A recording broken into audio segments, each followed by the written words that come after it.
Welcome back.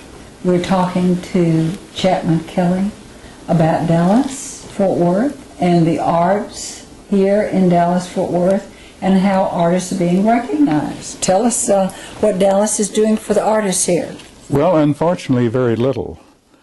These artists who we were just talking about, these former students and such, and other people like Bob Wade and James Searles, who have left the area, and or they went to art school or such and never came back.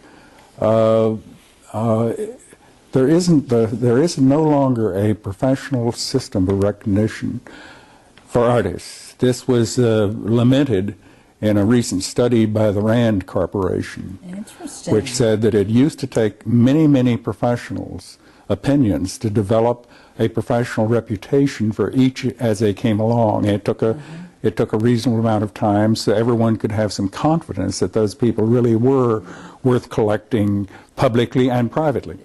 But now the art world is no longer about that. It's about art investment and art speculation, which has led to art manipulation of the art institutions, with huge scandals all over the country about what is happening. Now, is this going on worldwide also? Yes, it's a worldwide problem because the prices have been pushed up through auctions largely and advertising. In other words, when only one person decides what's worth keeping, you're taking a big chance.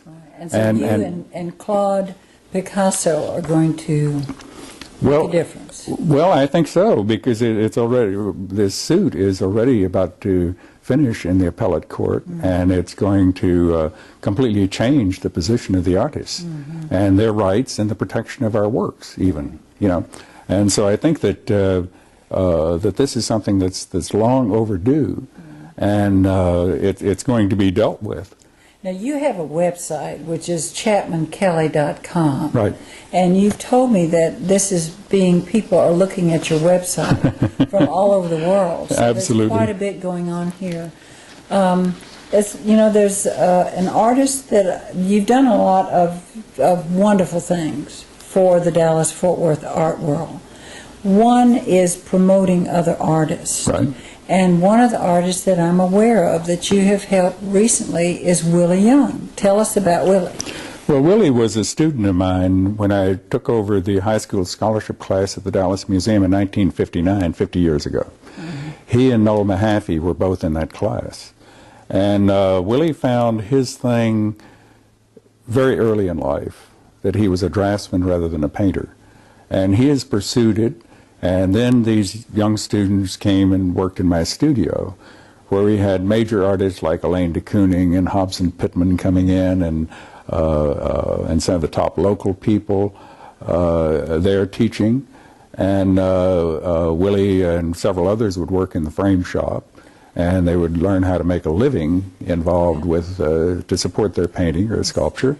Now, he has an exhibit at the African American Art Museum, and how long is that going to be? The exhibit is going to be up through the 6th of December. We're going to have on December the 5th, the Saturday afternoon at 2 o'clock, we're going to have an afternoon with Willie Young and friends. We're going to have a gathering of other people in the arts to talk about Willie's work. Willie was named, they had Willie Wayne Young Day in Farmers Branch, with he was presented with a nice plaque by the mayor and the city council. But this was the first time that he was really shown here. And has it been shown in other parts of the country? Oh, he was very successful in New York and at Rico Maresca Gallery. He had a one-man show there, a one-man show at Moore in Philadelphia. He was in a very important show, A World of Their Own, at the Newark Museum. He was in A Labor of Love. Marcia Tucker picked his work for the new Museum of Contemporary Art in New York. He was in a show called Obsessed at her Carl Hammer Gallery in Dallas, at one called Draw, at Mason Muir in Atlanta.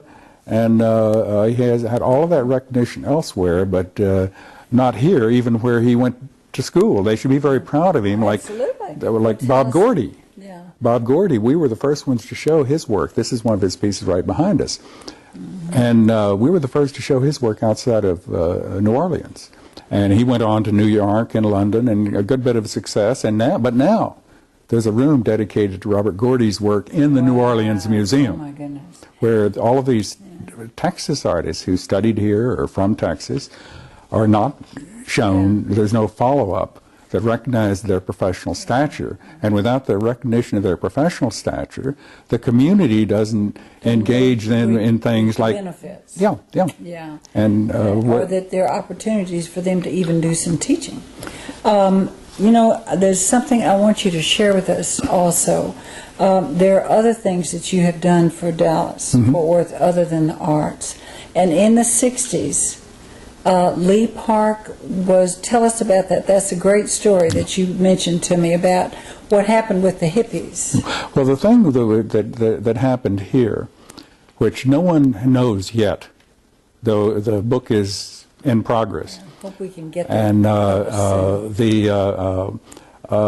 the 60s were the golden years here, and the success that I'd had professionally went into a plane load of people went up for my New York show. Stanley Marcus had to make certain he was on it, because if he'd come down, Neiman's probably would have gone out of business. The next year, Brana furnished us with a 707 just to take my group up for the New York show. And we spent a week or two going to the galleries and museums there and in Philadelphia and Marion, Pennsylvania and all. So we were really seriously developing an audience as well as artists. But then, because of this professional level of recognition, winning shows in local, state, regional, and national shows, then I got the public recognition that allowed me to do things like after Kent State, to have the Free University out of Lee Park. When other cities were in flames, we had peace here because we had something positive going on. And all the kids out there listening to artists and other people that could teach them something. Well, not only that, but it was so successful that the next year at a party at the McDermott, Stanley Marcus said, "This is wonderful. We should have more of these." So we had Stanley Marcus, Judge Sarah Hughes, Ray Nasher, Buzz Crutcher, the mayor out there visiting with the kids. And we were saving this younger, wild generation. They weren't so wild. We need more like that now. So we need to have a book about the arts and what happened in the Dallas Metroplex 50s, 60s, 70s, right? Well, Sam Blaine, the important art historian of that era, Texas art historian, is working on this, and where he's put out a call for people with photos or documentation. That's something. We need to be sure and tap into your website, and that'll be the way to connect. Is that correct? Good. Well, that's just wonderful. We're just so happy. We're going to be right back and hear some more about Dallas Fort Worth, the art world, and Chapman Kelley. And